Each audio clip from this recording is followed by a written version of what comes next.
بسم اللہ الرحمن الرحیم۔ سکون کا خواہش کے ساتھ تعلق کوئی نہیں ہے۔ سکون کا تعلق اللہ کے فضل کے ساتھ ہے، اس کی مہربانی کے ساتھ ہے۔ وہ جب کبھی کسی پر مہربان ہوتا ہے تو اس پر سکون نازل کر دیتا ہے۔ جو آدمی جس خیال میں مرے گا اسی خیال میں اٹھے گا، اور جس خیال میں وہ زندہ ہے اسی میں مرے گا۔ برداشت کرنا بزدلی نہیں بلکہ زندگی کا اہم اصول ہے۔ جس شخص کے پاس قوت برداشت ہے وہ کبھی ہار نہیں سکتا۔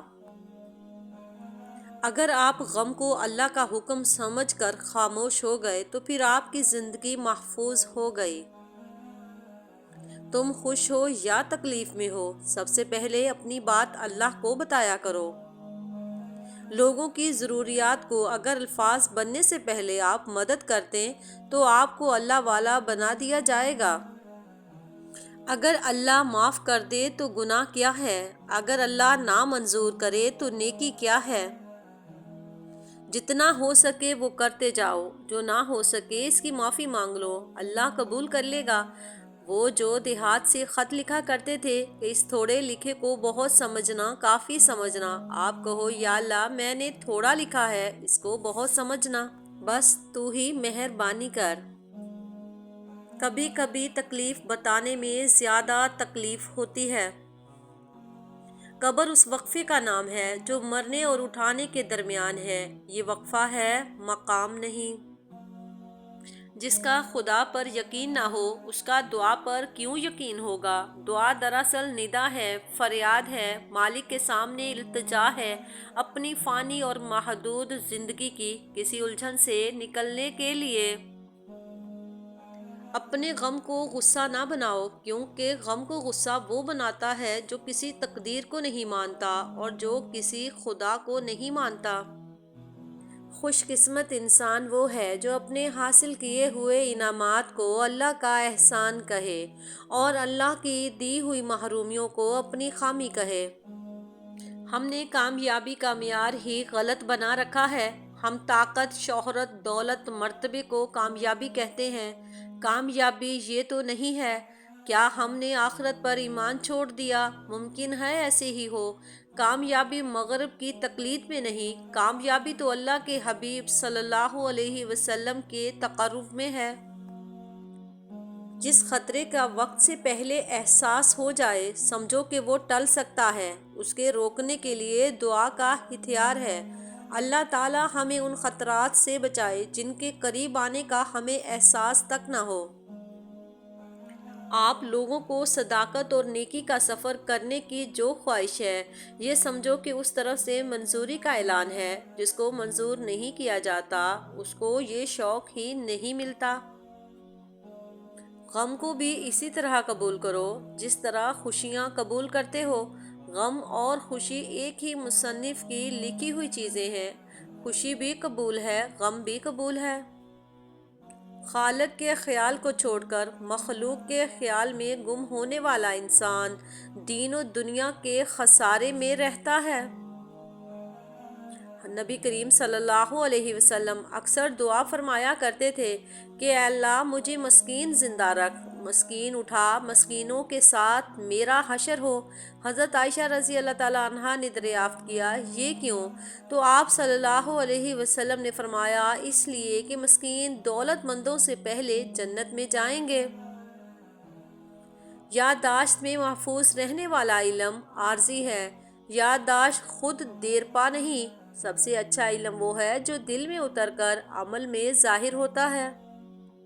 سورۃ کوثر دشمنوں کی دشمنی سے بچاتی ہے۔ سورۃ واقعہ فکر و فاقہ سے بچاتی ہے۔ سورۃ فلق حاسدوں سے بچاتی ہے۔ سورۃ اخلاص منافقت سے بچاتی ہے۔ سورۃ ناس وسوسوں سے بچاتی ہے۔ دو طرح سے دیکھنے میں چیزیں چھوٹی نظر آتی ہیں، ایک دور سے اور دوسرا غرور سے۔ بہت آسان ہے نیکیاں کرنا، اصل کام ان نیکیوں کو سنبھال کے رکھنا ہے۔ ریاکاری، غیبت، چغل خوری سے یہ سب خراب ہو جائیں گی۔ یا فتاح یا رزاق یا وہاب روزانہ 40 مرتبہ پڑھنے سے فقیری، محتاجی اور تنگ دستی دور ہوتی ہے۔ کبھی کبھی انسان بس تھک جاتا ہے ہر چیز سے، پھر وہ خدا سے کچھ نہیں مانگتا، کچھ نہیں کہتا۔ وہ چاہتا ہے بس اسے سن لیا جائے، وہ چاہتا ہے اس پر رحم کر دیا جائے، اور وہ رحم کم از کم اتنا ہو کہ وہ محبت کرنے والا اللہ اسے اپنے راستے پر چلا لے اور اسے اپنا پیارا بندہ بنا دے۔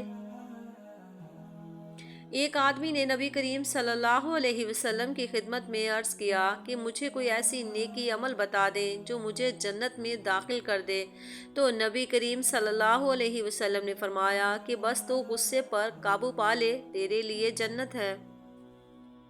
ایک بزرگ نے کتے سے پوچھا کہ تو بہت وفادار ہے پر تجھ میں دو خامیاں ہیں، ایک تو دیوار پر پیشاب کرتا ہے اور نمبر دو تو فقیر پر بھونکتا ہے۔ کتے نے جواب دیا، زمین پر پیشاب اس لیے نہیں کرتا کہ کہیں خدا کا کوئی بندہ یہاں سجدہ نہ کر دے، فقیر پر اس لیے بھونکتا ہوں کہ وہ بندے سے مانگتا ہے، خدا سے نہیں۔ اچھی رائے دینا ایک امانت ہے، اگر آپ موقع محل ضرورت کے وقت اپنی رائے نہیں دیں گے تو یہ بھی ایک قسم کی خیانت ہے۔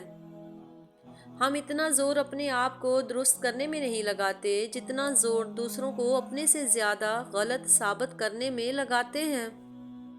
کچھ انسانوں کا متبادل نہیں ہوتا، کچھ نقصان زندگی بھر کے ہوا کرتے ہیں۔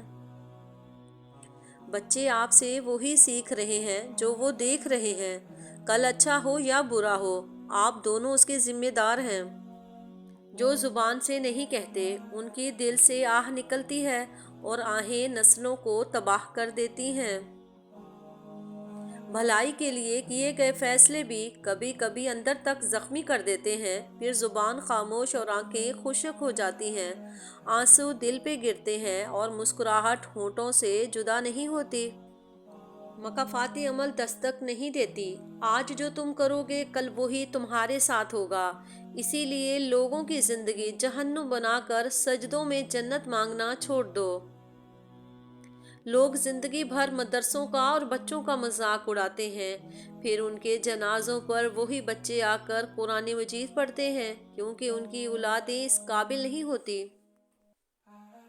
جس انسان میں سچ سننے کی طاقت نہ ہو، اس انسان سے گفتگو کرنے سے گریز کرنا چاہیے، کیونکہ وہ آپ کی ہر بات کو غلط قرار دے کر اپنی غلطیوں پر بھی آپ ہی کو قصوروار ٹھہرا دے گا۔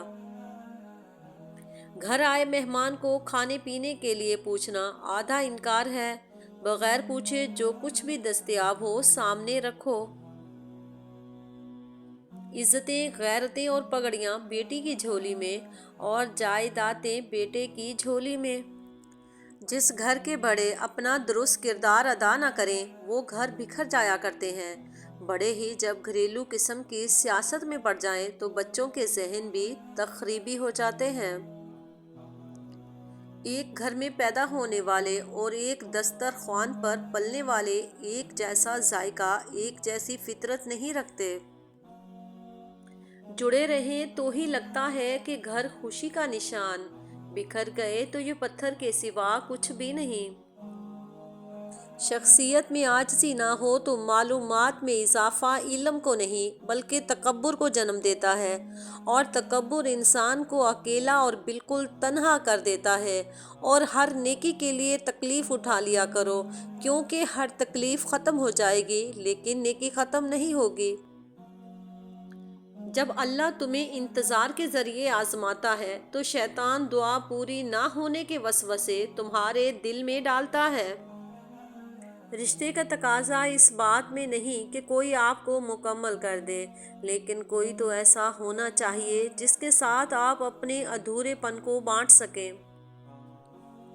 محبتیں پانے والے خوش قسمت نہیں ہوتے بلکہ انہیں سنبھال کر رکھنے والے زیادہ خوش قسمت ہوتے ہیں۔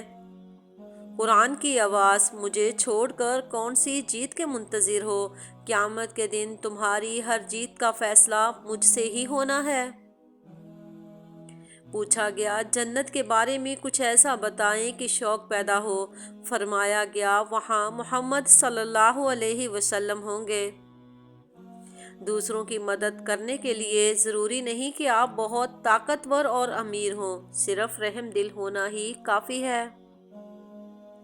نبی کریم صلی اللہ علیہ وسلم نے ارشاد فرمایا کہ کھجور کو ناشتے میں کھاؤ تاکہ تمہارے اندرونی جراثیم کا خاتمہ ہو جائے۔